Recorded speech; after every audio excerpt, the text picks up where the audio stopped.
Ce jeudi nous apporte les dernières données en provenance du Japon et le PIB avancé américain. Alors restez avec nous pour en savoir plus. Voici le calendrier économique. Je suis Sinead McLaughlin. La Suisse doit publier son baromètre économique KOF pour juillet à 7 h du matin. Le baromètre économique a chuté à 89,7 en juin et la baisse est mesurée à 3 points.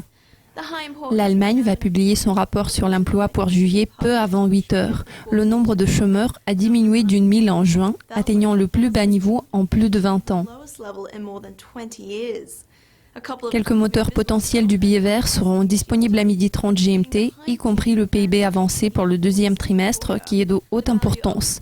La valeur de la production de biens et services aux États-Unis, ajustée en fonction des fluctuations de prix, a reculé en taux annuel de 0,2% au premier trimestre de cette année, selon la troisième estimation publiée par le BEA.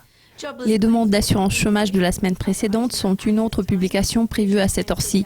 Les demandes initiales ont reculé de 26 000 au cours de la semaine se terminant le 18 juillet pour atteindre le plus bas niveau en plus de 4 décennies. À 23h05, nous apprendrons la confiance des consommateurs britanniques pour juillet. La confiance des consommateurs a bondi en juin pour atteindre le plus haut niveau depuis le début de 2000. Une série de publications japonaises sont programmées à 23h30, y compris les données sur les dépenses des ménages en juin. Les dépenses se sont fortement accélérées en mai, enregistrant la première hausse du territoire négatif en plus d'un an. La publication de l'IPC est prévue à la même heure et ce rapport comprend les données nationales pour juin et les statistiques de Tokyo pour juillet.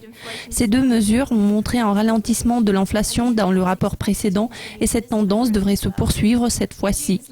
L'enquête sur la population active couvrant le mois de juin conclut la série de publications japonaises à 23h30.